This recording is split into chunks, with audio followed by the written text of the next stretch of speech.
In a Toyota factory, any worker could stop the entire production line. Not the CEO, not the plant manager, anyone on the floor, the moment they noticed something wrong. For decades, this single rule helped build the most studied production system in the world. Companies far outside the auto industry tried to copy it. Executives flew to Japan just to watch it work.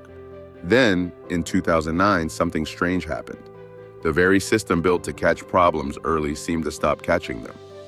Millions of cars were recalled. Toyota's president was summoned to testify before the United States Congress. And in that hearing, he said something that would become one of the most quoted admissions in modern corporate history. Was Toyota's quality culture broken? Or had the company simply grown faster than the system that made it great could keep up? The story starts long before cars. In 1902, a loom inventor named Sakichi Toyoda built a machine that stopped itself the moment a thread broke. It sounds like a small detail. It was not. It meant a single operator could watch over dozens of machines because the machine would tell you when something was wrong instead of making bad product until a human noticed. That idea, build the stop into the system, became the seed of everything that followed. Decades later, in the years after the Second World War, Toyota engineers traveled to the United States to study Ford's mass production lines. What they brought home was not a copy, it was a question. What if you built a system where mistakes could not travel forward? Around the same period, an American statistician named W. Edwards Deming taught in Tokyo, preaching a simple discipline: measure quality constantly, then improve, then measure again. Toyota absorbed those ideas and made Kaizen, continuous improvement, a defining principle of its own system. It became something built into daily work, owned by everyone, not just engineers. By the 1970s, these ideas had fused into something with a name: the Toyota Production System. Its core promise was almost radical in its simplicity.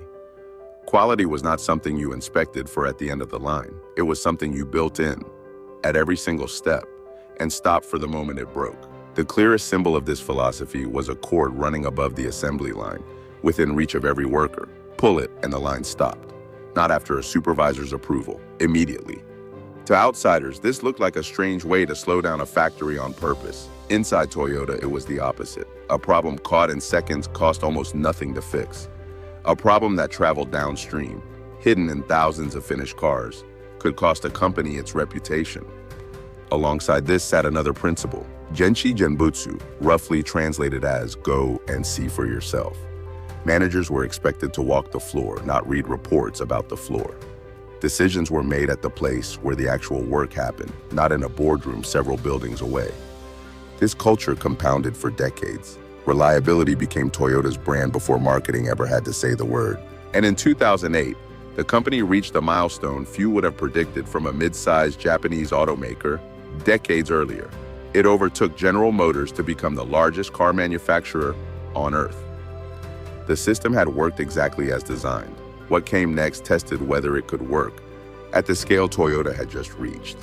A production philosophy built around careful hands-on judgment does not scale the way a factory does. You can build a new plant in months. Teaching an entire new workforce on a different continent to internalize decades of shop floor discipline takes far longer. Through the 2000s, Toyota expanded aggressively. New plants, new markets, new suppliers, all opening at a pace the company had never attempted before. Each new site needed workers who understood not just how to assemble a car, but why stopping the line mattered more than keeping it running. Some historians of the company argue that this was the real fracture point. Not a single bad decision, but hundreds of small ones, made at a pace that outran the culture's ability to travel with the growth. The system itself had not failed. It simply had not yet reached everywhere Toyota now was. In November 2009, Toyota issued a recall covering millions of vehicles in the United States after reports that floor mats could trap the accelerator pedal. 2 months later, in January 2010, a second recall followed, this one for a mechanical fault that could cause the pedal itself to stick. By the time both recalls widened to cover every affected model, more than 8 million vehicles worldwide had been called back to dealerships. What drew the sharpest criticism, though, was not the mechanical fault itself. It was how the company had handled the warning signs. During the congressional hearings that followed, lawmakers pointed to an internal Toyota document from mid-2009 that described an earlier, narrower recall agreement with regulators as a financial win, reportedly saving the company close to $100 million. To critics, it suggested a company weighing safety complaints against cost, at the exact moment its founding philosophy demanded the opposite. Regulators eventually fined Toyota tens of millions of dollars for being too slow to report the defects. Later investigations found no evidence that Toyota's electronic throttle control system was responsible for the unintended acceleration reports. The failures traced back to the floor mats and worn pedal mechanisms. But by then, the damage to the company's reputation was already done. In February 2010, Akio Toyoda, grandson of the company's founder and its president for less than a year, was called to testify before the United States Congress. He had initially resisted going himself. Days of criticism from American lawmakers and Japanese commentators alike changed his mind. Facing the panel, he did not deflect. He acknowledged that the company's rapid expansion may have outpaced its ability to uphold its own standards, and offered a direct apology to American customers and to the families affected. It was an extraordinary moment for a company whose entire identity had been built on getting the details right before anyone outside had to ask. The founder's grandson, apologizing in a language not his own for a system his own family had spent generations building. What followed was not a redesign of the Toyota production system, it was a recommitment to it. Toyota slowed its pace of global expansion. It restructured how customer complaints reached senior leadership, cutting layers that had previously kept problems from surfacing quickly. It reinvested heavily in training new plants to the same standard as the originals in Japan, not just in technique, but in the habit of stopping when something looked wrong. Some business historians argue this is the most overlooked part of the story. Toyota's recovery over the following decade was not built on new technology or a new strategy.